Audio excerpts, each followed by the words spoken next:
আসসালামু আলাইকুম। আজকে আমরা আরেকটা গুরুত্বপূর্ণ মেডিসিন সম্পর্কে আলোচনা করব, সেটা হচ্ছে রূপা। রূপা ট্যাবলেট কি, কেন, কিভাবে, কতটুকু পরিমাণ খাওয়া উচিত এ সম্পর্কে আপনারা অনেকেই অনলাইনে সার্চ করছেন, তাই ভাবলাম এই বিষয়ে একটা গুরুত্বপূর্ণ ভিডিও তৈরি করি। তো রূপা এটি হচ্ছে একটা ব্র্যান্ড নেম। এটা সাধারণত এরিস্টো ফার্মা উৎপাদন করে থাকে, আর এটা যে উপাদান বা যে জেনেরিকের সেটি হচ্ছে রূপাটাডিন। যদিও রূপাটাডিন এই জেনেরিকে অনেক প্রতিষ্ঠান বিভিন্ন মেডিসিন প্রস্তুত করে থাকে, তবে বাজারে প্রচলিত রূপাটাডিন গ্রুপের মেডিসিনগুলোর মধ্যে সবচেয়ে জনপ্রিয় হচ্ছে রূপা। এর দ্বিতীয় অবস্থানে রয়েছে রূপাডিন, তৃতীয়তে রয়েছে রুপিন, এছাড়া ডিউভেন্ট, ডিপা, রোসেলা, রূপামিন, রেপোট্রোল, বিভিন্ন নামে আসলে এই মেডিসিনটি বাজারে পাওয়া যায়, তবে সবচেয়ে জনপ্রিয় হচ্ছে এই রূপা। আপনারা দেখছেন মেড রিভিউ, মানে মেডিসিন রিভিউ। মেডিসিন সংক্রান্ত আলোচনা নিয়মিত পেতে চ্যানেলটি সাবস্ক্রাইব করে রাখতে পারেন। যেহেতু বাজারে সবচেয়ে জনপ্রিয় হচ্ছে রূপা, তাই আজকে রূপা সম্পর্কে আলোচনা করছি। তো এটার নাম, জেনেরিক নাম সব জানলেন। এখন আমরা এটি কেন ডাক্তারগণ প্রেসক্রাইব করে থাকে সেটা সম্পর্কে আলোচনা করব। মূলত রূপাটাডিন হচ্ছে এক ধরনের অ্যান্টিহিস্টামিন জাতীয় ঔষধ। তবে আমরা অ্যান্টিহিস্টামিন জাতীয় যত ঔষধ চিনি তার মধ্যে এটা বর্তমান সময়ে সবচেয়ে আধুনিক অ্যান্টিহিস্টামিন। যেমন সিটিরিজিন, লিভোসিটিরিজিন, ফেক্সোফেনাডিন, এইসব খেয়ে যাদের চুলকানি ভালো হচ্ছে না তারা এই রূপাটাডিনটা সেবন করতে পারেন, বা অ্যালার্জি ভালো হচ্ছে না তারা রূপাটাডিন সেবন করতে পারেন।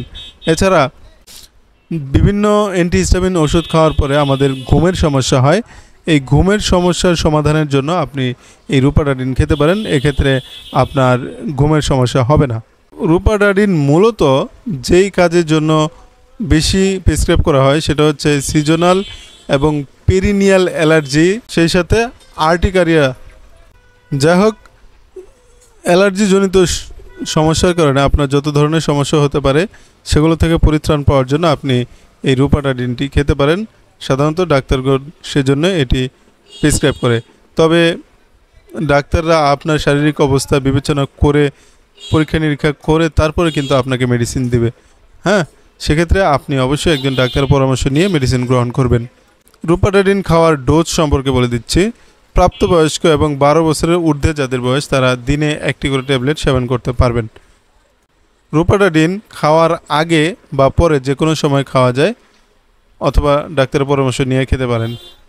আর শিশুদের ক্ষেত্রে খাওয়ার নিয়ম হচ্ছে, যাদের ওজন 25 কেজি বা তার চেয়ে বেশি তারা প্রতিদিন 1 চামচ করে খাওয়ার সাথে অথবা খাওয়ার পরে, প্রতিদিন একবার খাবারের সাথে অথবা খাবার ছাড়াই 1 চামচ সলিউশন গ্রহণ করতে পারবে।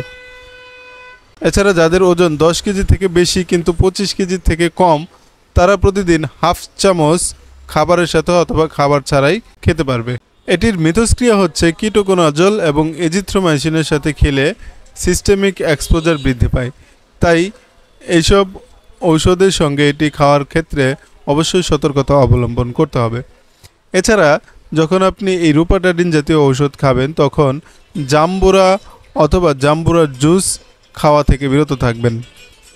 যাদের রূপাটাডিন গ্রহণে অতি সংবেদনশীলতা রয়েছে তারা এটি পরিহার করতে পারেন।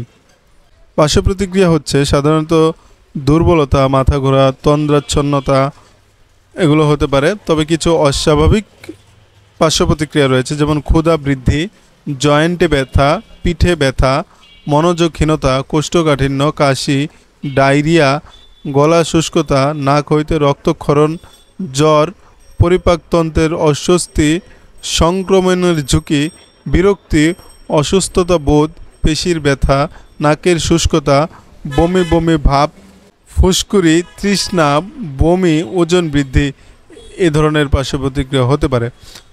তারপরে আরও কিছু বিরল পার্শ্ব প্রতিক্রিয়া রয়েছে যেটা আসলে তেমন একটা দেখা যায় না, যেমন বুক ধড়ফড় করতে পারে, হৃদস্পন্দন বেড়ে যেতে পারে।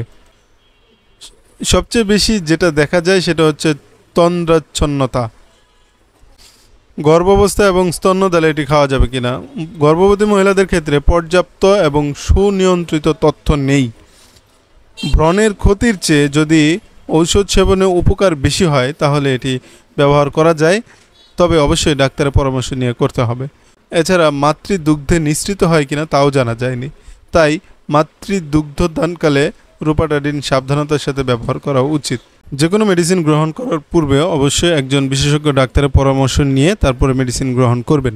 আমি এখানে রূপাটাডিন সম্পর্কে আলোচনা করেছি, তার মানে আপনাকে আমি রূপাটাডিন খেতে বলিনি। আপনি জাস্ট একটি প্রাথমিক ধারণা পাওয়ার জন্য এই ভিডিওটি দেখতে পারেন। চিকিৎসার ক্ষেত্রে অবশ্যই ডাক্তারের পরামর্শ নেবেন। অনলাইনে ভিডিও দেখে আত্মীয় স্বজনের পরামর্শ শুনে অথবা নিজের মতো করে যে কোনো মেডিসিন গ্রহণ করবেন না।